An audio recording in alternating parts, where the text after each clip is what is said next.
Hello mga ka-vibes, kumusta po lahat? So, may natitira pa pong 2.5 linggo sa buwan ng April 2025.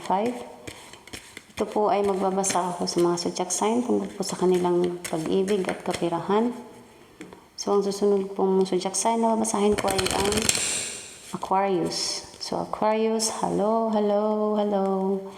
So, titingnan po natin kung ano po ang inyong pag-ibig at kapirahan na mensahe galing sa inyong angel spirits, angel guide, tsaka kay universe. Ano po ang mensahe para sa inyong pag-ibig at kapirahan, mga Aquarius?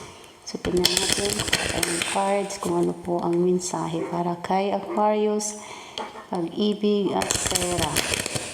So, kuha tayo dito, mga Aquarius.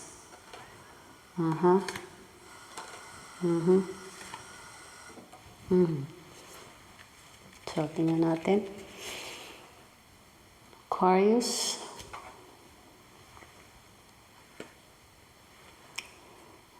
So, sa mga Aquarius natin dyan, nagpapretend po kayo na may nakita ko itong nagpretend na siya ay sobrang maligaya. Pero deep inside may may nararamdaman na lungkot, takot. May nakita din ako dito. Hindi pagmamahal sa kanyang pamilya.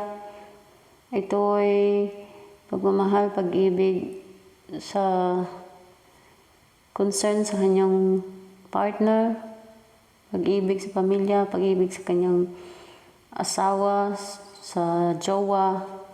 May nakita din ako ditong kagastuhan, Aquarius. Nalulungkot ka po ngayon. Medyo, ano po yung vibe ko sa inyo ngayon, mga Aquarius? Medyo low, ano po kayo yung energy nyo ngayon? Medyo may sakit po na nararamdaman sa inyong katawan. Nakikita akong may sakit na nararamdaman. Mga Aquarius, magpa-check po kayo. Punta po kayo ng doktor. Pa-check up po kayo. Pa-check up niyo po ang inyong buto. May nakita ko itong sakit. Sumasakit po ang buto nyo. May nakita din ako dito. May naman ako dito na laging sumasakit yung likod nyo. Yung shoulder. Yung nasa legs nyo. Parang parte siya ng mga buto-buto nyo. May nakita ko dito. Pa-check po kayo. Mayroon din kayong naramdaman na sakit sa inyong tagiliran sa left side po. At ito po ay, syempre pag magpa-check up, gasto po ito. So, kabirahan nyo po ay lalabas dahil po may check up. May nakita din ako dito. May naipon naman po kayo, mga Aquarius. May naipon kayo, mga Aquarius. Ang pera nyo ay, kapirahan nyo nakikita ko ay ano lang naman, level lang naman yung kapirahan nyo. So, tingnan natin kung ano pang mensahe para kay Aquarius sa pag-ibig at pera. So, tingnan natin, universe, ano pa po? Ano po pong mensahe bigay nyo para kay Aquarius? Pag-ibig at pera para kay Aquarius. Tingnan natin. So, that the world, Knight of Pentacles,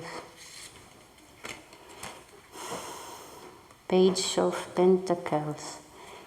So, kahit ano man ang sitwasyon mo sa buhay ngayon, Aquarius, may pera din na paparating. Ikaw, siguro bonus, sweldo, may magbibigay sa iyo ng regalo. May magbibigay sa iyo ng regalo at ito ay kahit maliit na regalo, kahit na regalo, maligaya ka din sa natanggap mo.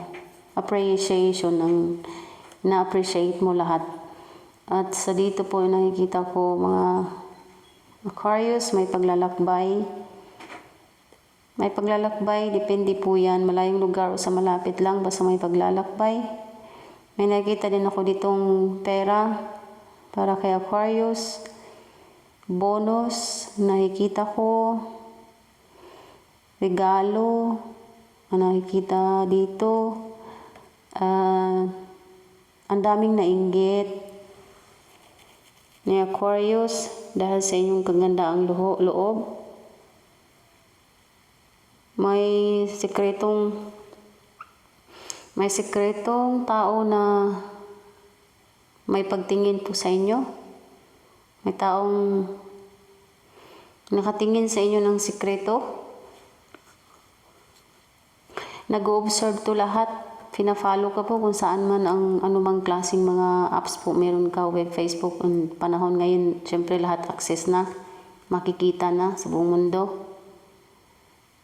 So, may nakita din ako ditong inobserbaran ka, pina-follow ka, may taong nakasunod. May nagkakagusto sa'yo ng sikreto. At ito po ay magbubunyag po sa kanyang nararamdaman sa inyo, Aquarius. So, ang mensahe ko po dito is, mensahe ko po dito sa mga Aquarius ay magpa-check up po kayo. Kasi may naramdaman po kayong sakit sa inyong katawan. Huwag niyo pong ipagbahala yan. Huwag po i-check nyo yan. Patingin po kayo sa doktor. So, may matanggap kayong regalo, may bonus, may nagka-admire, may gusto sa iyo ng lihim, may nagpa-follow. So, claim nyo mga Aquarius, ang mga positive energy, i-claim nyo ang lahat ng sinasabi kong mga positive energy. Itapon ang mga negative, huwag hayaan negative, out yan lahat. Positive lagi, claim lahat mga positive. At saka, laging mag-think positive, imahinasyon na positibong imahinasyon. At yun po ay kung ano po ang ini-imagine nyo sa inyong buhay ng mga positibo, a-attract din yan, mag-a-attract yan at papunta po yan sa inyo. Okay po mga Aquarius, hanggang dito na lang po muna tayo. Maraming salamat sa panonood. Hanggang sa muli. Paalam.